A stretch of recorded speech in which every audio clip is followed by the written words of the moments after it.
Selly. Yes, I feel very honored to be on this panel. So much amazing work amongst us, so I'm really, really happy to be here. My name is Selly and I am the ED of an organization called None on Record.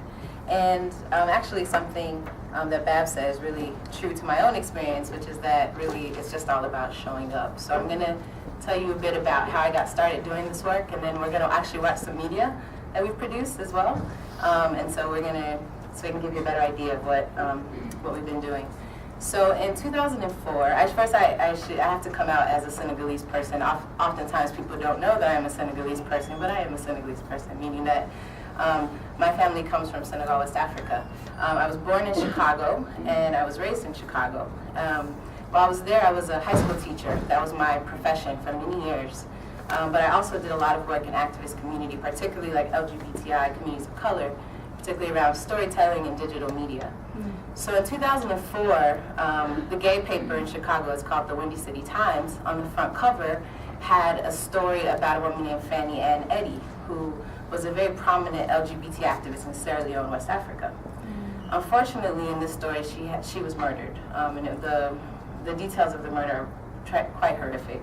Her throat was cut, she was sexually assaulted, her tongue was removed from her mouth. You know, all kinds of things that happened to this woman, and account for the fact that she was one of the few activists in Sierra Leone who was speaking out about the lives of LGBTI Africans in her home country.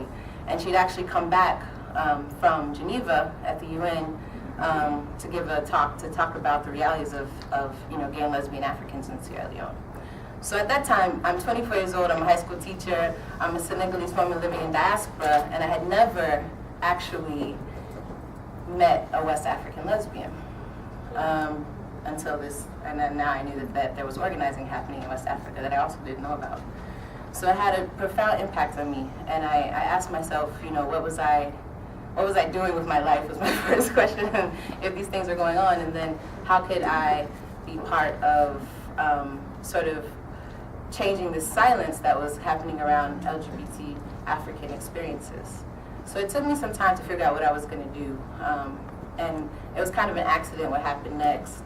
I met a woman from Sierra Leone who actually was born and lived some of her life in Sierra Leone but had immigrated to Toronto. And I met her at a conference, and she was talking about organizing, African women organizing across diaspora. And she started to talk about her friend who had been murdered just a year before. And it happened to be Fanny Ann Eddy, the woman who I had read the article in the paper. And so, I asked to interview this woman. She was a lesbian. I asked to interview her, do an audio recording of her story, and get a sense of what her life was like. And so she allowed me to come to Toronto, and I interviewed her for a couple hours. And that first story that I collected was actually broadcast on National Public Radio. It would never be that easy again to broadcast anything we produced, but for some reason, that story, it went on national and also went on local. And then the amount of mail that we got afterwards, so I got asking for more stories or to come and collect other people's stories, made me realize that there was a need and a desire. There was a community that was forming, and people wanted to add their histories to something. And so I began collecting oral histories. So that was in 2006. That's when None on Record was really born. And that's how I became also a radio producer, and that's what introduced me to my life as a journalist much later on. By 2010, we had received some funding, and I had a little staff, and we were collecting a lot of stories. And we had about 350 stories at this point.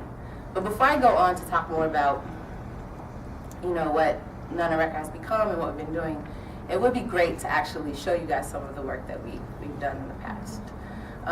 Is there a way to, I think so. Maybe I should get out the way to the video out of that. So it was a beautiful process. And then you saw B.C. Alimi, who was the first Nigerian to come out on national television. And he was sitting down with the Nigerian, sort of like the Nigerian Oprah coming out. Thank you. It's like driving me nuts. And then we also were able to do a project on asylum seekers that was part of the PBS Online Film Festival. So we've been able to distribute on many platforms in terms of the kind of stories that we had. So in 2010, I was actually invited to come to Nairobi, Kenya, to train a group of activists out of the Gay and Lesbian Coalition of Kenya, which is a big organization that is an umbrella organization, as trans organizations, gay men, lesbian organizations. And they asked me to come and do a training on digital documentation with the activists there. So I had about 20 activists that I was teaching how to sort of document using audio, how to produce them into, you know, very beautiful small pieces, and how you can think about how to use that for advocacy. When I was there and when I was getting ready to leave and come back to the States, it was one of those times where I was thinking about, well, what was our work really doing? We were collecting all these stories. We had a huge archive of over 350 stories. We had distributed on National Public Radio at this point. We were going to later distribute on PBS. But how were we able to make sure that the skill set was staying within the communities on the continent that really needed that digital documentation stuff? So a group of the activists that were part of that training sat down with me and said, you know, is there a way that we can do this here in Nairobi and we can make it a sustainable organization? And so those 4 activists are actually the founding staff of None on Record in Nairobi, and sat through the whole process for the next 2 years until it became the organization that it is there today. So what we've done is we moved from documentation in terms of audio, and now we work primarily in East Africa in the 5 countries, which are Kenya, Rwanda, Burundi, Uganda, and Tanzania, to train activist communities on the ground and how to digitally document. Now I wanted to show. And what we also do is we take about 6 interns into our Nairobi office every year. And we give them about 3 to 4 months to work with us in Nairobi. So we offer health insurance, you know, a very good stipend, housing, and also media training. So when we launched this, it was partly because we didn't have a lot of knowledge within the communities we're working with on digital documentation or even just tech stuff, basic tech stuff. And so we wanted to make sure that we were able to sort of begin to sort of nurture a generation of documentarians, whether they work in video, audio, photo, you know, text, whatever. And by working with us, they would have that opportunity to do that.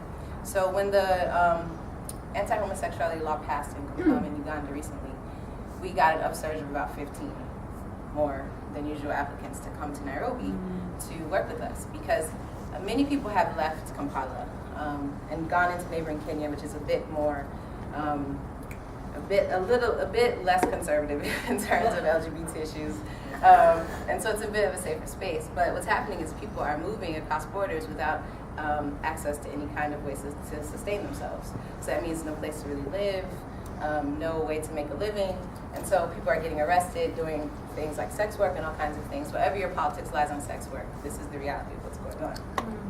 So we get calls also from lots of organizations asking us to please, because they've had to take on people who have left Uganda, to please, if we have space within our program, to also take them on, because then they can sustain themselves and survive at least for 4 months. So we had to expand our program this year to make room for the extra 6 people that we're going to take on that are all going to be Ugandan activists, and we've also had to fundraise for that.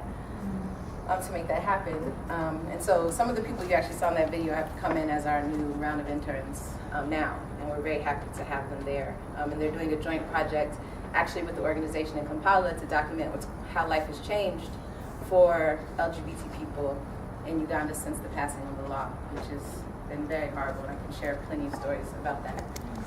So that pretty much sums up how we have gone from a project to an organization.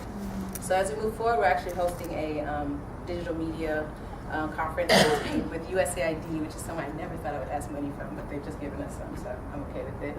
But USAID, and then also, you know, bigger other ARCIS and HEVOS and Atlantic Philanthropies later this year. So we're becoming a very prominent organization within the region, which is exciting for us.